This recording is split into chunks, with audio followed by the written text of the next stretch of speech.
Abhishek app బాగా చెప్దాం.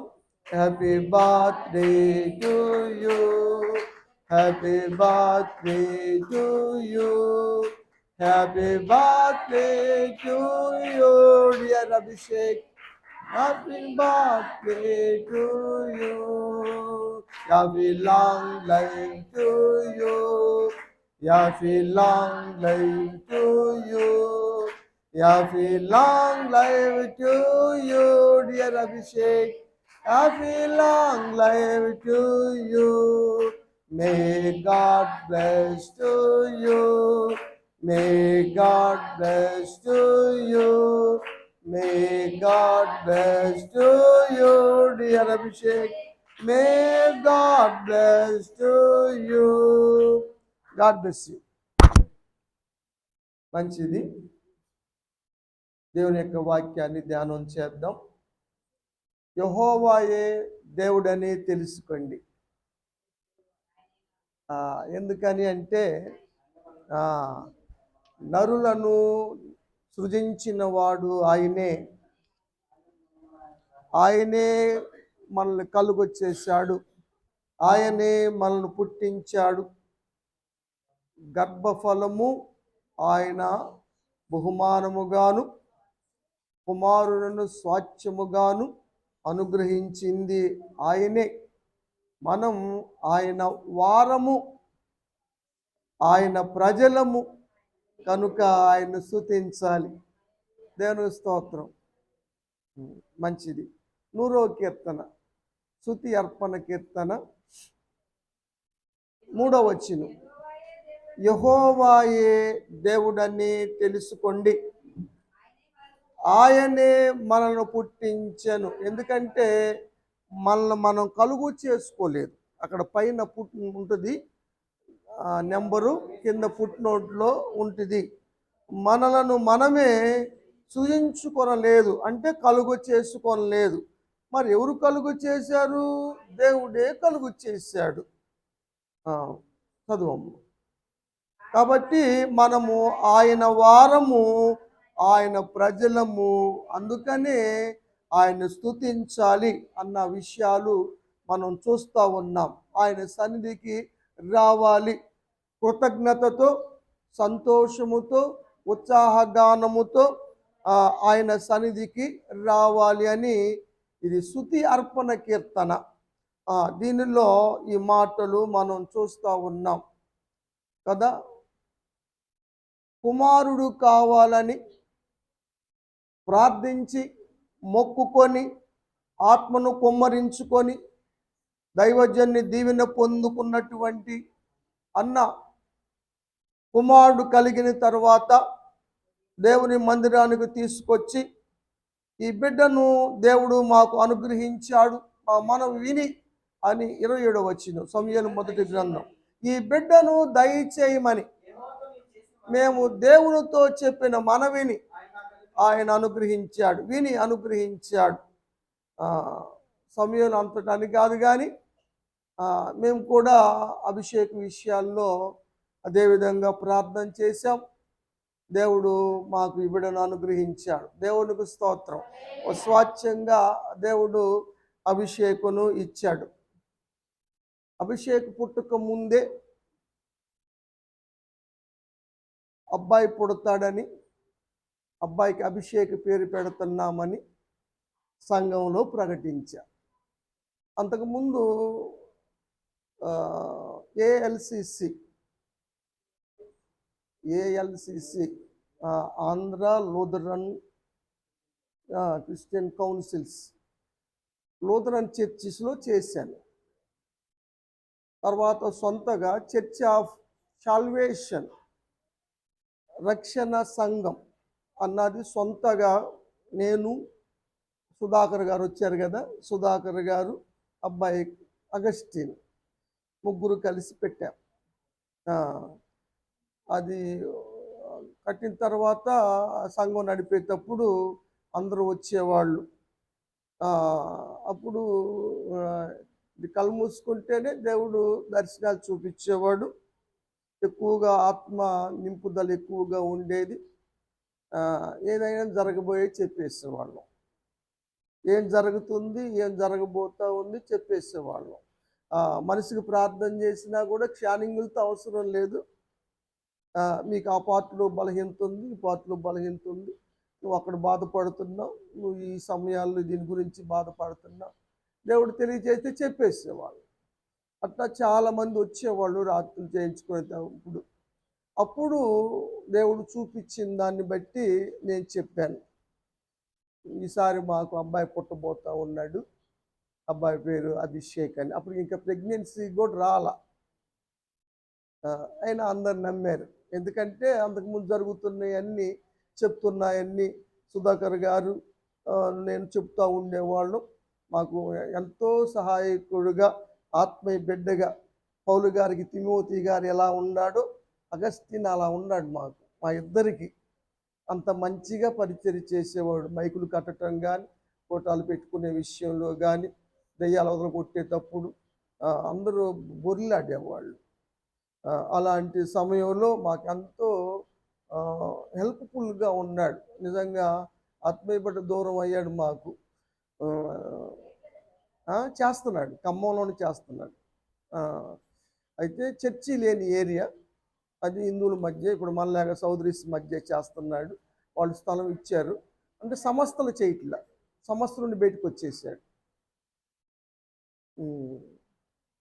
ఓన్గానే చేస్తున్నాడు.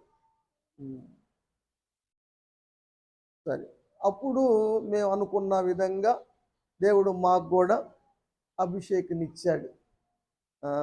ఆ విధంగా మేము మరి అభిషేకుని దేవుని అనుగ్రహము ద్వారా స్వాస్థ్యాన్ని పొందుకోగలిగాం. దేవునికి స్తోత్రం. చిన్న పిల్లవాడుగా పాలు తాగే సమయంలో మీ మధ్యకి వచ్చాం. అప్పుడు ఇక్కడ పరిచర్య ప్రారంభించాం. ఆనాడు అన్న సమయల్ని మందిరంలోకి తీసుకొచ్చి శిలోహ మందిరములో ఉంచినట్లుగా అభిషేకుని మేము ఇక్కడ ఈ మందిరంలో పెరిగేలా దేవుడు కృప చూపించాడు, దేవుడు అనుగ్రహించాడు. దేవునికి స్తోత్రం. కీర్తనకారుడు అంటారు మన కోరహ కుమారులు, 84వ కీర్తన 4వ వచనం, నీ మందిరమునందు నివసించువారు ధన్యులు. దేవుడు మాకు ఆ ధన్యతనిచ్చాడు. నిత్యము స్తుతించటమే, నిత్యము ప్రార్థనలే, నిత్యము కోటాలే. చూస్తున్నారుగా, 365 రోజులు మన కోటాలే. ఈ ధన్యత దేవుడు మాకిచ్చింది. దేవునికి స్తోత్రం. అక్కడ సమూయేలు పెరిగితే ఇక్కడ అభిషేకు పెరిగాడు. అక్కడ దేవుని దయ పొంది, మనుషులు దయ పొంది వర్ధిల్లాడు సమూయేలు. అదేవిధంగా మరి దేవుని దయలోను మనుషుల దయలోను దేవుడు అభిషేకును కూడా వర్ధిల్ల చేయనుగాక. దేవుడు చేస్తాడని దేవుని యొక్క వాక్యంలో మనం చూస్తాం. సమూయేలు పెద్దవాడయ్యాడు. నేను ఇందాక చెప్పింది సమూయేలు 2వ అధ్యాయము 1వ గ్రంథంలో 26వ వచనం చెప్పాను. బాలుడుగా ఉన్నప్పుడు ఆ దేవుని సన్నిధిలో ఎదిగాడు. దేవుని దయయందు మనుషుల దయందు వర్ధిల్లాడు. ఇప్పుడు బాలుడుగా కాదు కానీ ఇప్పుడు పెద్దోడయ్యాడు, యవనస్తుడయ్యాడు. ఈ విషయాన్ని 3వ అధ్యాయంలో మనం చూస్తాం. 19వ వచనం, సమూయేలు పెద్దవాడు కాగా యెహోవా అతనికి తోడై ఉన్నందున అతని మాటలు ఏదియూ తప్పిపోలేదు. కాబట్టి సమూయేలు యెహోవాకు ప్రవక్తగా స్థిరపడినని అంతటా తెలియబడింది కదా. అదే మరి అభిషేక్ కూడా పెద్దవాడయ్యాడు. మరి దేవుడు తోడయిండి బిడ్డను స్థిరపరచును గాక. దేవుడు పక్షపాతి కాదు. దేవుడు సమూయేలు చేసినట్లుగా చేస్తాడు. ఎవరికైనా దేవుడు చేస్తాడు. కాబట్టి సమూయేలుగా మనం మరి దేవుని సందులో ఎదగాలి, దేవుని పరిచర్య చేసే విషయములోను.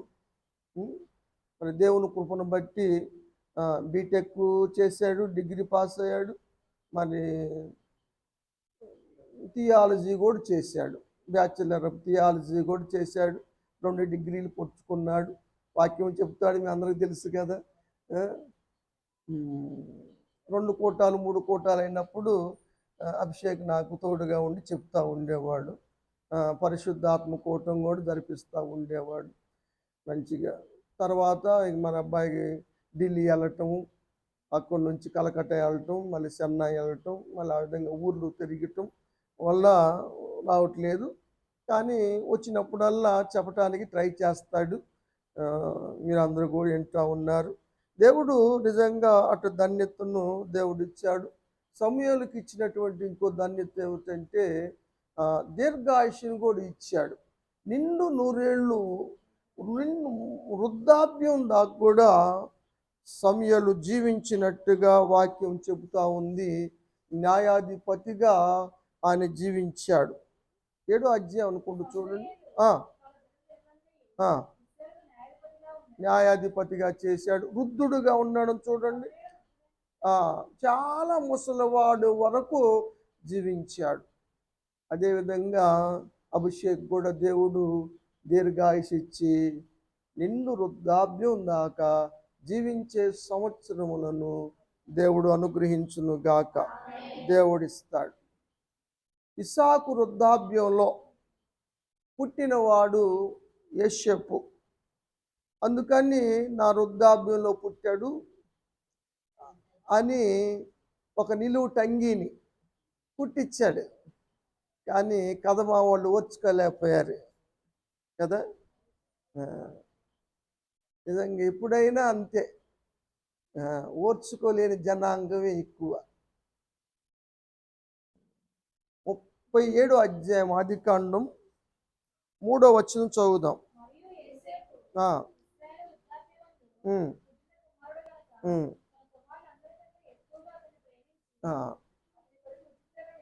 నిలువు టంగిని కొట్టించాడు. దాన్ని బట్టి అన్నలు పగబట్టారు, కక్ష కట్టారు, అమ్మేశారు కూడా. ఆఖరికి యోసేపు ఐగుప్తుకు వెళ్ళాడు. మనుషులు అసూయపడిన, అమ్మివేసిన యోసేపు ఎక్కడున్నా దేవుడు తోడుగా ఉన్నాడు. అభిషేక్ కూడా దేవుడు తోడై ఉండును గాక. 39వ అధ్యాయము 3వ వచనం. యోసేపుకు దేవుడు తోడై ఉన్నాడని,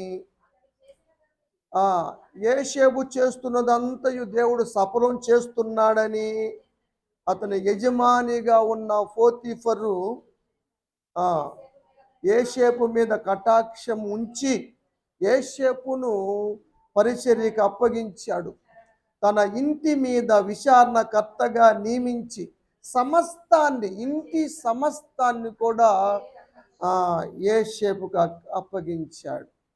తెలిసిన వారు అయిన వారు నమ్మకపోయిన పరాయి వ్యక్తిగా ఉన్న ఆయన పోతీఫర్ నమ్మి ఇంటి మొత్తాన్ని అప్పగించాడు. యోసేపు కూడా నమ్మకంగా జీవించాడు, యథార్థంగా జీవించాడు, దైవికంగా జీవించాడు. దేవుడు తోడుగానే ఉన్నాడు. అయితే యజమానుడి భార్య పోతీఫరు భార్యకు తెగులు పుట్టి యోసేపు మీద నేరం మోపి చెరసాల పాలు చేసింది. అయినా కూడా దేవుడు తోడుగా ఉన్నాడు. 21వ వచనం. యోసేపుకు తోడై ఉన్నాడు, కనికరపడ్డాడు, అధికారికి కటాక్షము కలిగించాడు కదా. అభిషేక్ మీద కూడా కటాక్షము కలిగించును గాక. చదువమ్మ 23 చదువు. యెహోవా అతనికి తోడయుండి ఆ, మొత్తాన్ని అప్పగించి ఎంక్వైరీ చేయలా, విచారణ చేయలా, అంతా యోసేపు పరం చేశాడు కదా. ఆ, దేవుడు తోడుగా ఉండి ఫరోకి కలకలుగా చేసి యోసేపును అక్కడి నుంచి విడుదల దయచేసి ఐగుప్తు దేశం అంతటి మీదకి అధికారిగా చేశాడు. దేవునికి స్తోత్రం. దేవుడు తోడుగా ఉండి ఈ ఆటంకాలన్నీ తొలగించి యోసేపు పక్షంగా దేవుడు కార్యం చేసినట్లుగా అభిషేకు పట్ల కూడా చేసి దేవుడు ఒక ఉన్నతమైనటువంటి స్థితిలో ఉంచునుగాక. 41 అధ్యాయము 41 వచనం.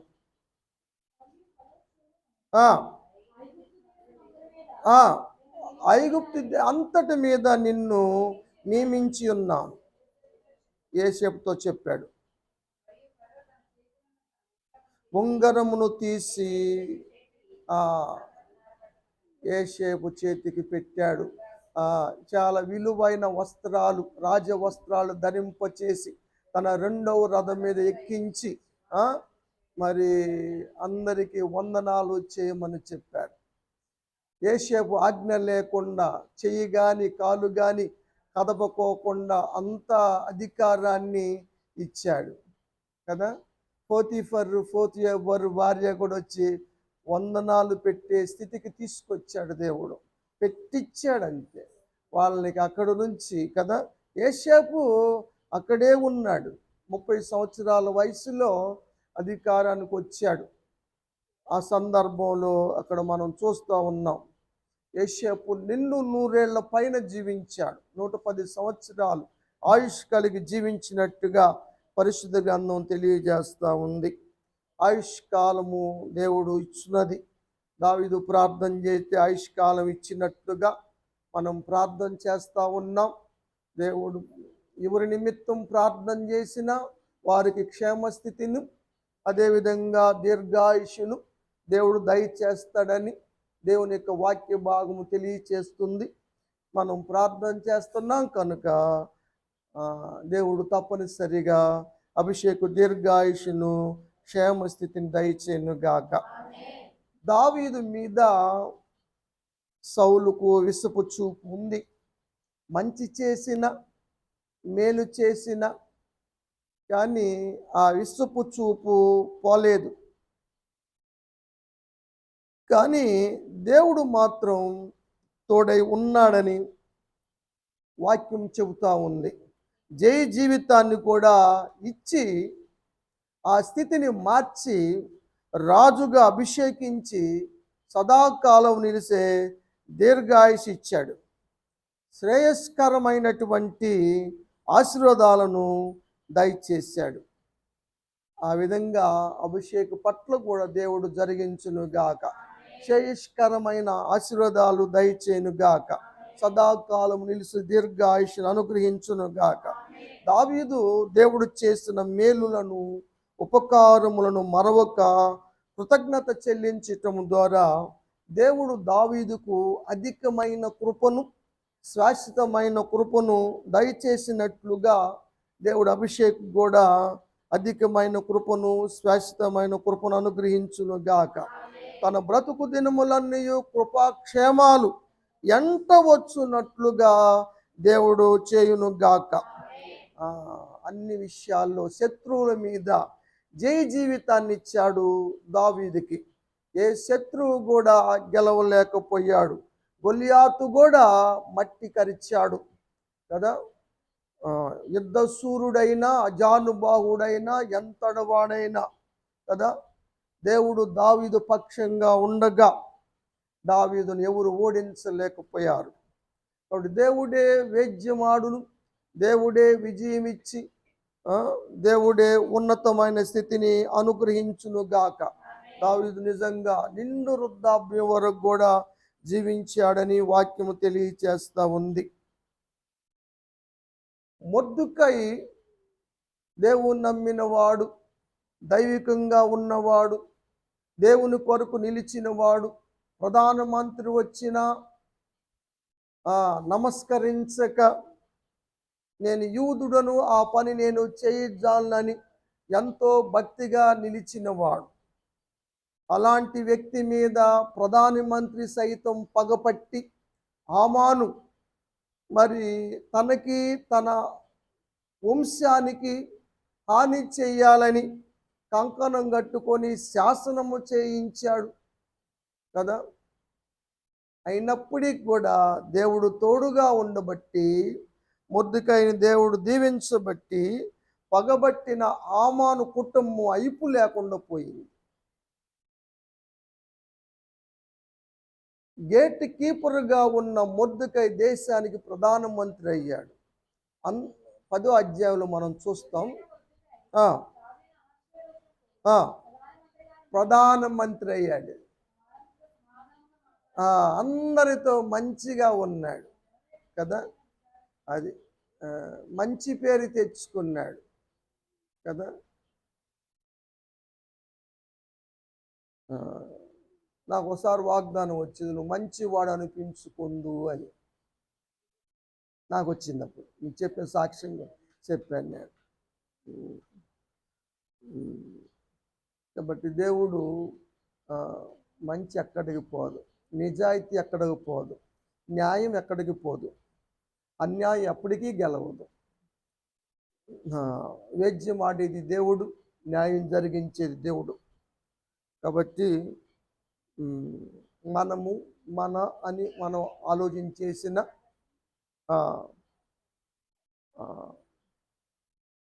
దేవుడు యాక్షన్ తీసుకుంటాడు. శత్రు సంహారము చేయబడింది, శుభదినాలు కలిగినాయి. ఏమ్మా సంతోషించు నెలలు వచ్చినాయి. 9వ అధ్యాయము. నెమ్మది పొందిన దినాలు, దుఃఖము పోయి సంతోషం వచ్చిన నెల. ఈ సంవత్సరములో, ఈ నెలల్లో దేవుడు తప్పనిసరిగా సంతోషాన్ని అనుగ్రహించునుగాక. ఉన్న ఆటంకాలన్నీ దేవుడు తొలగించునుగాక. శుభదినాలు కలుగునుగాక. సుఖముగా జీవించు సంవత్సరములను దేవుడు దయచేయునుగాక. దేవుడు చేస్తాడు, దేవుడు తప్పనిసరిగా చేస్తాడు, దేవుడు తోడుగా ఉంటాడు. ఈరోజు మొదలుకొని సంవత్సరాంతం వరకు తన ఆయుష్కాలం అంతా కూడా దేవుడు తోడయుండి బిడ్డను దీవించి తోడుగా ఉండి స్థిరపరచునుగాక. మంచి భవిష్యత్తు ఇచ్చునుగాక కదా. శత్రువుల నుండి దేవుడు ప్రొటెక్షన్ దయచేయునుగాక. తన కాపాడటానికి తన దూతలను కాపుదలుగా ఉంచునుగాక. దేవుడు ఆ విధంగా చేశాడు తన బిడ్డల జీవితాల్లో. దావీదు పట్ల కూడా శత్రువులు పారదోలినట్టుగా మనం చూస్తూ ఉన్నాం. ఎక్కడికి వెళ్ళినా, ఎటు వెళ్ళినా దావీదుకి క్షేమమే కలిగింది, జయమే కలిగింది కదా అన్న విషయాలు పరిశుద్ధ గ్రంథంలో మనం చూస్తూ ఉన్నాం. కాబట్టి దేవుడు అభిషేక జీవితంలో కూడా అట్టి ధన్యతను, అట్టి భాగ్యాన్ని ఇచ్చునుగాక. ఇలాంటి శుభదినాలు తన జీవితంలో అనేకంగా చేసుకునేలాగా దేవుడు ఆశ్రయించునుగాక. సుఖంగా, సంతోషంగా, ఆనందంగా జరిగే రోజులను దేవుడు ప్రసాదించునుగాక, దేవుడిచ్చునుగాక. ఆమేన్.